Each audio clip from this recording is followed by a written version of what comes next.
amores, como é que vocês estão? Tudo bom com vocês? Hoje eu vou dar até aquela minha giradinha pra poder falar do assunto, hein? Essa giradinha que eu sei que vocês gostam. Hoje eu vou falar sobre ética na medicina veterinária, né? A gente que tá aí, vocês que estão aí fazendo faculdade, vocês devem ouvir falar muito sobre ética e o quanto que ela é difícil quando a gente se forma, né? Manter a ética depois que a gente se forma, da gente ver os profissionais realmente sendo éticos é uma coisa que é um pouco difícil, né? Se você botar agora no Google o que é ética, o Google vai dizer. Vou ler aqui pra vocês, ó. Ética é um conjunto de regras morais que regulam a conduta e as relações humanas. Sempre quando a gente fala de ética, a gente vai pensar muito em conduta, em forma de agir e principalmente uma palavra-chave quando a gente fala de ética, que é muito similar, é respeito. Então, quando você tem ética na sua profissão, geralmente você tem respeito com os seus colegas, né, da sua classe, da sua profissão. Sempre quando a gente fala de ética, a gente confunde muito ética com moral. A moral, ela é variável, né, então ela varia de acordo de onde você mora, a época que você viveu. Então, por exemplo, os portugueses, quando chegaram no Brasil, lá no descobrimento, quando chegaram no Brasil e viram os índios lá pelados, pro português, ver o índio pelado, aquilo era imoral. Mas para o índio, aquilo era normal, era a condição que ele vive, o meio que ele vive. Então a ética é uma coisa mais padronizada, mais universal, que leva muito a entender sobre respeito e condutas humanas. Então a gente tem que discernir o que é uma coisa e o que é outra coisa. Então uma coisa é uma coisa, outra coisa é outra coisa. Quando a gente fala em ética, a gente está falando muito sobre respeito e sobre a sensação de justiça, né? Então, tem todos aqueles valores que são universais. Tem valores que a nossa família passa pra gente, que são valores que se alternam de acordo com a cultura da sua família. Então, se você é mais religioso, se sua família é mais religiosa, vão te passar mais valores religiosos, né? Enfim, essas coisas variam de família para família. Mas tem valores que são universais, que todo mundo aprende, que toda mãe ensina, que é a generosidade, honestidade, o respeito, a bondade. Então, todos esses valores universais, eles se formam, né? Eles se juntam ali e formam um megazord da ética. E a sociedade, ela necessita tanto dessa ética que ela cria até códigos de ética, né? Então a medicina veterinária, ela tem um código de ética a ser seguido. Então, se você não sabe ser ético, o CRMV, o CFMV, ele tem um código exclusivo para você poder ler e aprender a ser ético, amigos. E qual que é a função do código de ética?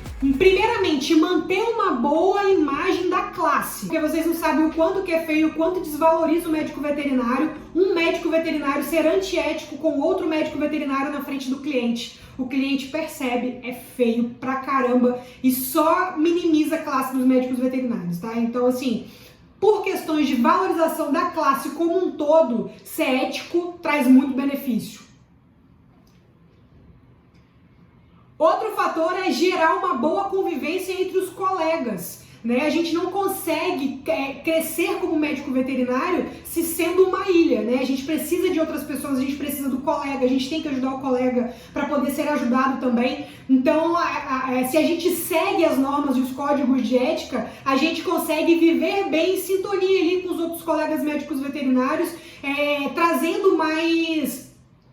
uma melhora da imagem, né, uma valorização da classe também. Então essa também é uma das grandes importâncias de você ser ético na profissão. Quando você é ético, você também incentiva um bom serviço da classe médica veterinária para com a sociedade, né? Então tem como você ser antiético não com o colega, mas também tem como você ser antiético com o cliente, né? Se você passar o olho aí no Código de Ética da Medicina Veterinária, tem alguns tópicos que falam sobre ações antiéticas com o proprietário, né, com o tutor, com o nosso cliente. Tá? Então, quando você é ético também para com o seu cliente, né, você também tá ali mantendo a ética em todos os seus âmbitos, né? Então, parabéns, médico veterinário que é ético com o seu cliente também. Você também tem que ser com o cliente, não só com o seu colega. Fora que o código de ética, ele meio que cria um padrão, né? Um padrão de comportamento, de atendimento, de lidar com o seu colega e com o nosso cliente, tá? Então, ele também dá uma padronizada. E sim, como a gente tem um código de ética na medicina veterinária, se você não cumprir esse código de ética,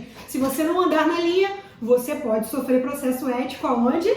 No CRMV, claro. Vou te dar um exemplo de uma conduta que que não é ética. Por exemplo, tem vários tópicos no código de ética, mas um dos exemplos do código de ética, que eu me lembro aqui agora porque eu trabalho muito com marketing de rede social, você não pode postar os seus honorários, né? Então você não pode, eu não posso fazer uma postagem fazendo uma promoção da minha consulta. Isso seria uma conduta antiética com os meus colegas, né? Uma competição desleal de preço.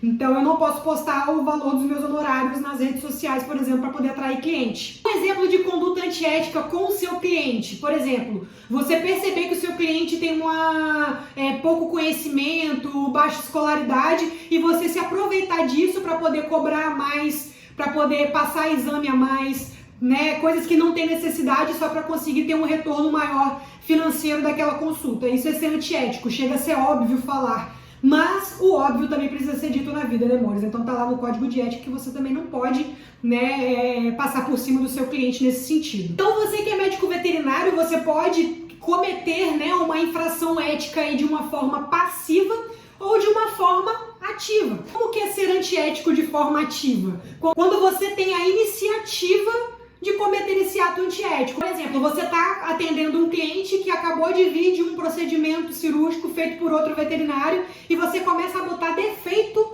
no procedimento cirúrgico, falando que faria de outro jeito e tal, né? Quando você tira a credibilidade daquele veterinário que fez aquela cirurgia. Então você teve a atitude de ter um ato antiético. Então você fez ali aquela conduta antiética ativa, você provocou, né, aquela conduta, tá? Então você foi antiético ativo. E você também pode cometer, né, uma ação antiética de forma passiva. E acontece muito. Por incrível que pareça, né, apesar de ser bem feio quando um médico veterinário é antiético com o outro na frente do cliente e desvaloriza toda a classe da medicina veterinária, mas também o que acontece muito é quando o cliente vem, geralmente ele vem frustrado de algum outro atendimento, às vezes um protocolo que não deu certo, enfim, acontece também.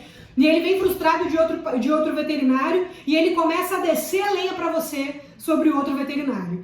Não fiquem confortáveis nessa cena, tá? Não se sintam confortáveis quando um proprietário vem falando mal de outro veterinário para vocês.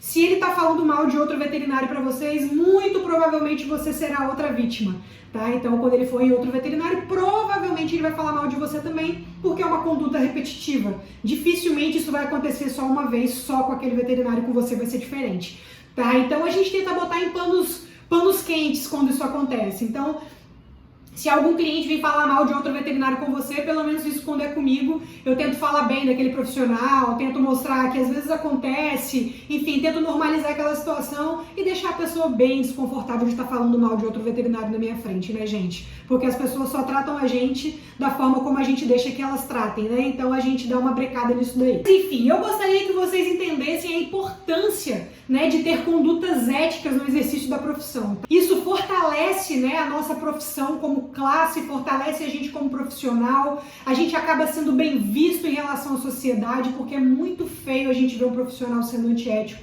tá? Tendo essa conduta com a gente. Eu sei que proprietário, quando eu falo proprietário, eu tô falando do nosso cliente, né, o proprietário do animal, eu sei que eles reparam nisso e eu sei o quanto que isso importa e quanto que essa visão, né, de um profissional que está falando mal de outro afeta na cabeça do cliente e da sociedade como geral. Então sejam éticos, valorizem o seu colega, valorizem a sua profissão, valorizem vocês mesmos, tá? Que vocês vão ver que a vida vai começar a andar mais pra frente, vai se sentir muito mais feliz trabalhando assim, fora as amizades que você vai fazer. Eu adoro ajudar outros médicos veterinários, não é à toa que eu tô aqui conversando com você que tá fazendo medicina veterinária muito provavelmente, ou que tá, né, recém-formado nessa vida também, tentando entender mais ou menos como é que funciona. Contem comigo, me sigam lá nas redes sociais. Lá nas redes sociais você consegue ter um contato mais próximo comigo, ver o meu dia a dia, ver como é que funciona a veterinária, né, ali nua e crua na prática, beleza? Beijo, amores, vejo vocês lá no Instagram e até o próximo vídeo.